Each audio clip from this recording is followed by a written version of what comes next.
All right, I'm so excited. We are doing our very first plan with me on my channel. I am using a bullet journal from Papier, Papier.com. They let you customize your journal. So I was able to put my name on the front and the dates and the months that I plan to use it. And this is my first time using one, but so far I like it. The only thing that I miss from the old bullet journals that I used to use is having the ribbon that I used to use to kind of keep track of where I was in the book. So now I'm just kind of using a paper clip or a binder clip. What I'm doing here on this page is my book tracking page. So I'm using this washi tape to mark off kind of like faux bookshelves so I can draw in the different books that I read in the year 2020. So this is my December bullet journal, and so this will be the last one that I use for the year.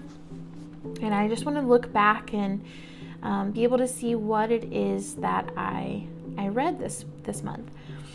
And you'll see me here kind of make a mistake. I started to write reference. I tried to fix it and it didn't work. So I'm just taking some whiteout tape and starting over.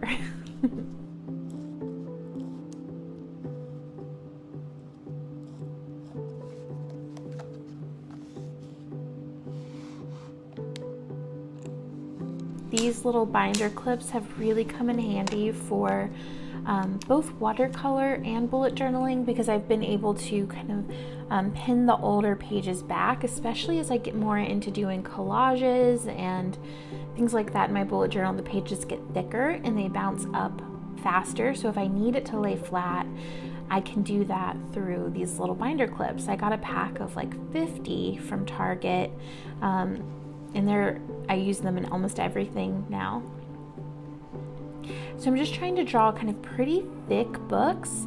At this point in the year, I've read 25 books already. So I imagine that I'm not going to read, more than 5 or 6 more books. So I'm drawing about 30 books here.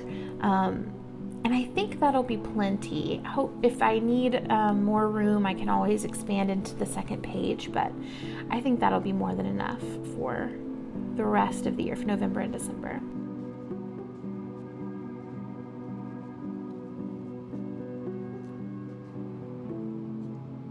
I drew that kind of pothos plant on the shelf I'm writing on now, and it is kind of a mess, but I'm okay with that.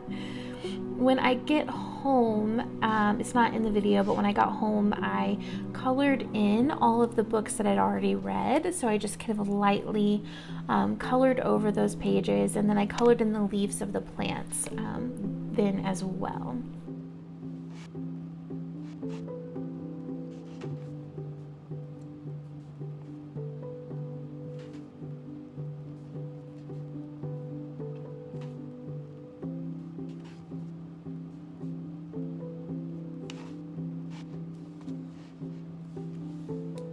So now we're getting into my November title page. So this is what I do. This at the beginning of every month. I just do some sort of a title page that sets the tone for the theme that month. I like to pick some sort of visual theme. And this month I chose coffee, and I chose, I wanted it to feel really scrapbooky and very, I would say like fall feeling, so fall coffee kind of vibe. So this is a fast food bag. I don't even know where it's from, but I just tore up an old fast food bag and I'm using it. This tape is amazing. I will try to remember to link it below, but I got it off of Amazon and it is so helpful. So I'm just taping on a little bit of the scrap paper, and then I wanted to write almost like a typewriter, and I thought that might carry into the rest of the month, but I changed my mind. I didn't really love the way it looked, so that's just gonna stay to the title page, and then we'll move into the rest of the book. From here, I wanted to give like that coffee ring kind of vibe. Like I just set my coffee cup down. So I'm just pouring a little bit of espresso on the bottom of the cup and kind of using it like a stamp. And then adding in, I like to, on the edge of the page of every new month, I put just a piece of washi tape so that I can easily access the beginning of each new month.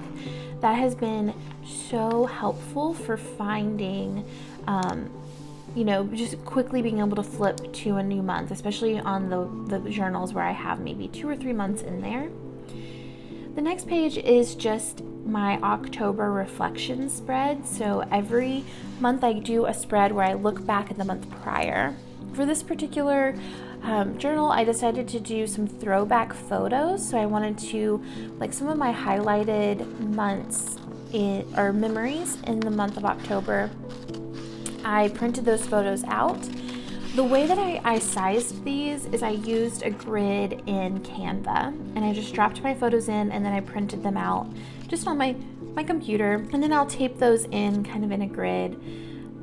I tried to pick things that felt visually similar to one another, which is a little bit easy because I do try to do that already for Instagram, and so I had these pretty cohesive already.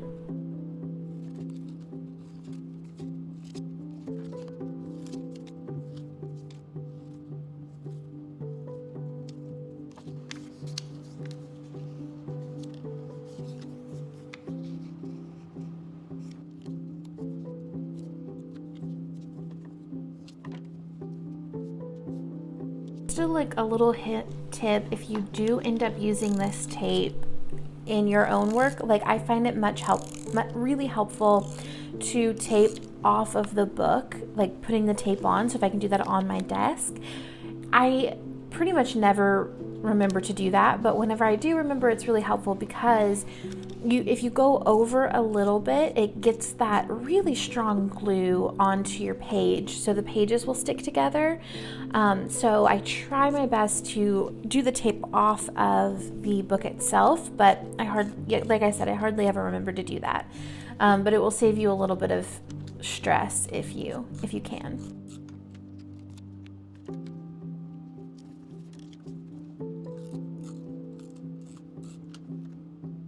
So then I wanted to take my reflection questions for the month over to the next the next page.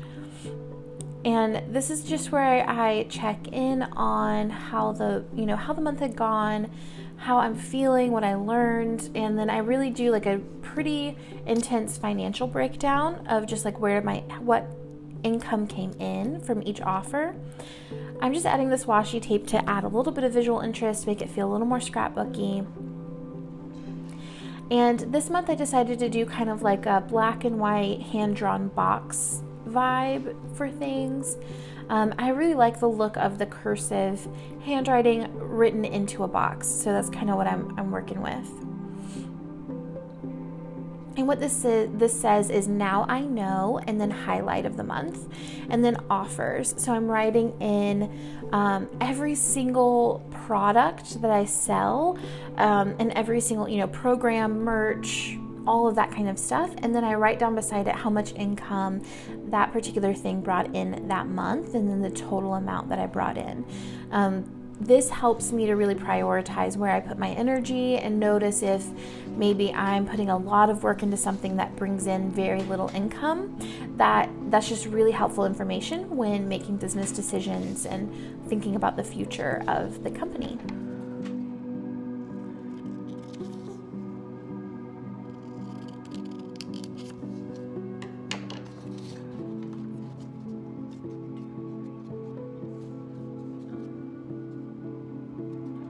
For the spread that I'm working on now, I am planning out a bingo card. I wanted to do some sort of a bingo card for my bucket list. If you are a member of Brave Collective, then you already know this, but you get a bucket list every single month in the community. This is a fun way to engage with just trying new things. They're very seasonal, so it kind of helps you to live more into the season And I like to put mine into my bullet journal. So I write down the 10 things that I challenge myself in the community to do that month, just to bring a little bit more fun in. So this month I wanted to do that as a bingo card, and I'm sticking with that coffee theme. So I wanted to create like a coffee backdrop. And then it took me a little while to measure out the little squares in which I would write my bucket list items on. So once I really kind of hashed that out, I started cutting out my backdrop and kind of getting that set into place.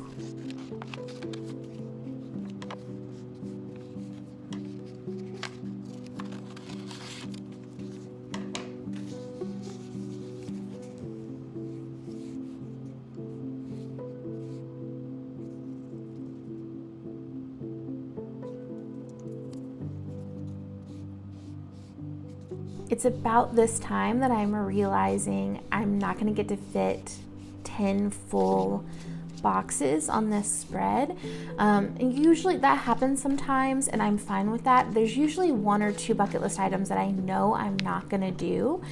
And so for this one, I just picked one that I knew I wasn't going to do, and I took it off of my list, and I just did the 9 that I knew I would follow through on.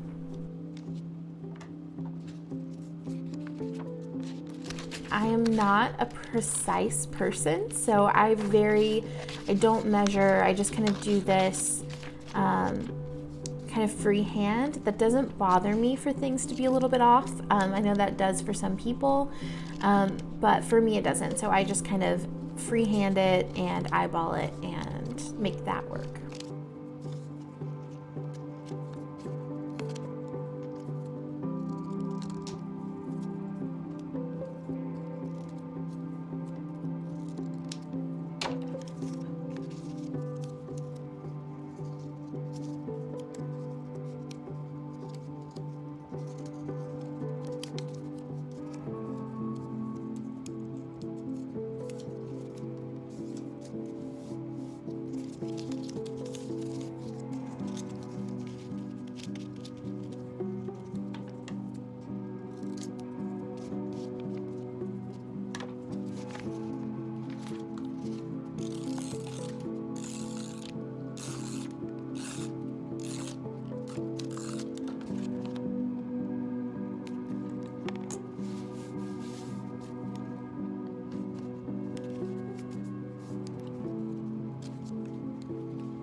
And kind of the same thing with the placement here. I'm really just eyeballing it.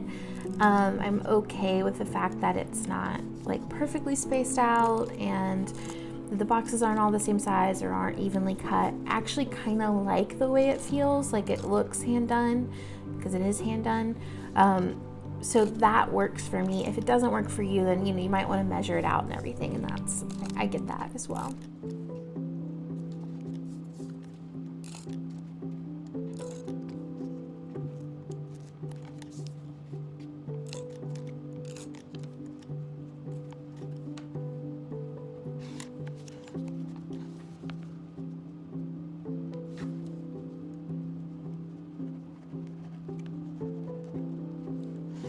And again, I'm just using that espresso as a stamp, and this just kind of, I like that it bleeds into everything and makes everything kind of feel cohesive. And then I'm just taking washi tape and taping around some of the edges. So again, it feels a little bit more scrapbooky and adds some layers and some depth so that it feels a little more complete. When I got home, I took my Brave Collective workbook and I filled in all of my bucket list items I decided to use for the month and finished out that page then.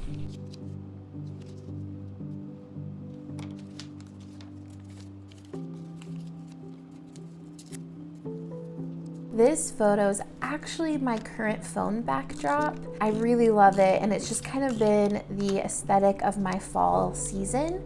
So I will change my phone out a little bit in the winter, probably closer to January. for like a new vibe, but this is really how the vibe of my fall has been, this photo. This page is something I really love. I ask myself at the first of the month how I feel, and then I ask myself the same question at the end of the month. This can show me a little bit about how much I've grown or how my life changed over the course of those 30 days, and also show me kind of what was the vibe of the month. October was a very good month for my marriage, and it was fun to see, like, both at the beginning of the month and the end of the month, I wrote that I felt very loved and very in love. And so I will be able to look back in years from now and be like, oh, October 2020 was like a really cool month for our marriage.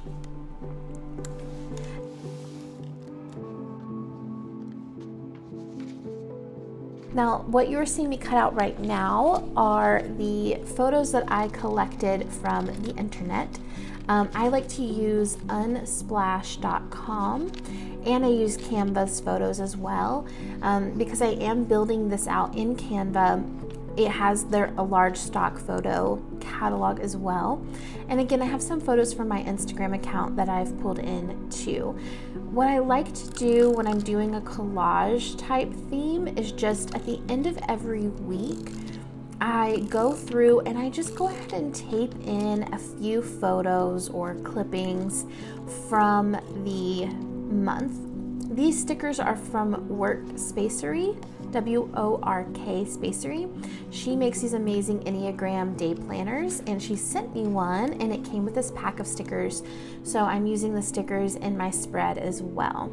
For this particular theme, I wanted to have to write around things. So when I went in to journal every day, I wanted to have to kind of maneuver my words around lots of elements. So I just am gluing in pictures and using washi tape to add layers. And the same thing with stickers. I'm also drawing in random boxes, which you'll see throughout the spreads as well. So this is what my daily page looks like this month.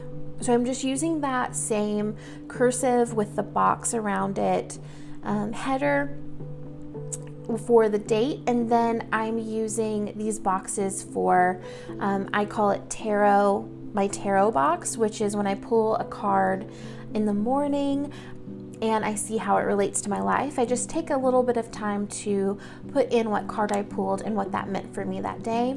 And then the needs box, I ask myself every day, what does my heart, mind, body, and soul need? And I write those in there. And then I'm just marking off a place for my journal. And in this space, I usually journal about 2.5 pages. So I'll finish out that page with a journal entry, and then the next page, and then one more page after that. And you see here, I'm just drawing in a random box that I have to fill in with something. So this way I'm kind of forced to write around it. That feels very visually appealing to me. And it makes me kind of get creative. I have this empty box that I have to fill. So I get to ask myself what I would fill it with if I could. And then it's the same thing. I'm cutting out more of these photos, and for every photo that I picked, I stuck with that coffee, kind of hygge, fall, cozy vibe, because that's kind of the feeling I want to cultivate in my month. And so I find that having this visual reminder every morning of how I want to feel in my life is so helpful. So it's just kind of a way for me to feel excited and feel connected to something that's very visually appealing every single morning. And again, I'm adding these elements in randomly for the week. So you see right here, these 2 pages and then the next page over, that is a single day of writing for me. So we move into the next page and we're moving into the next day. And again, I'm kind of only pre-creating about a week in advance. I'm not the kind of person who's going to go through and do it for 30 days because I just don't know what life's going to hold. So I don't want to plan that far in advance. I don't know if I'm going to be writing that frequently or, how that's going to play out. And so I'm just doing a week in advance and getting it laid out. Again, I'm using that kind of torn paper with the photo to add some layers and make it feel a little bit more visually interesting. You'll notice there's a little bit of a color theme going on as well. Some dark browns, some light browns, and creams in the photos, as well as in the washi tape and the papers that I'm choosing.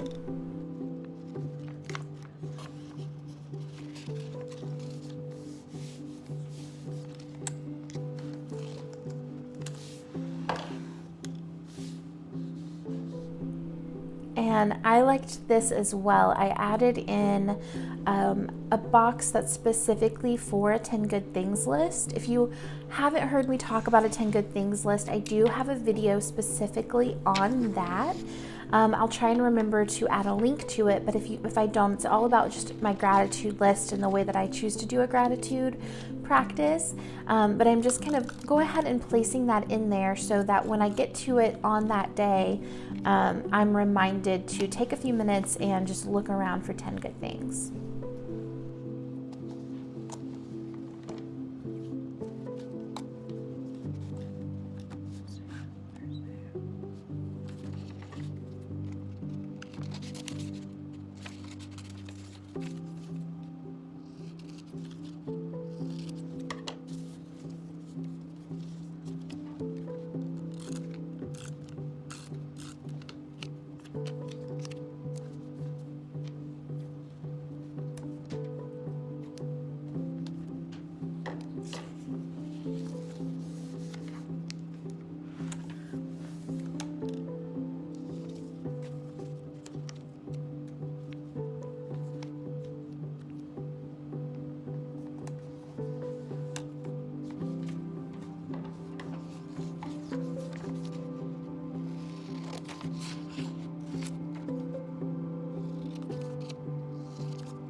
And you'll notice that I almost never have a plan for how I want to do this.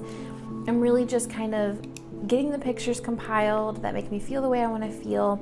And then I get all the elements together. I have the washi tape and the paper and all the things. And I just kind of take one at a time and see how, I kind of look at it different ways, different angles, and see what I like and where I like it.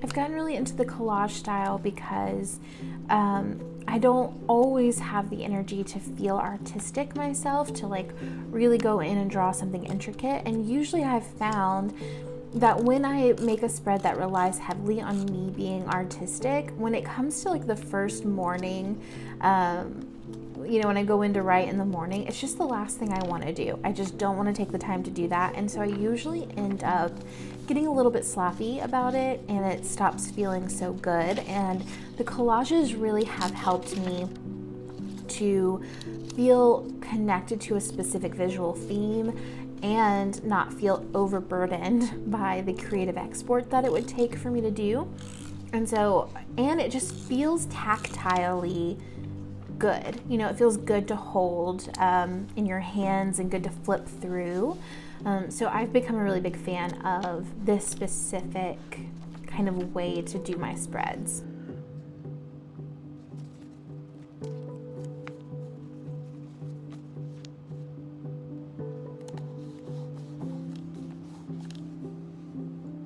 All right, let's do our final flip through. So the first spread here is the 2020 reading log. And then we move into our November title page and the October memories and reflection, our bucket list, the how I feel page, and then the daily spreads.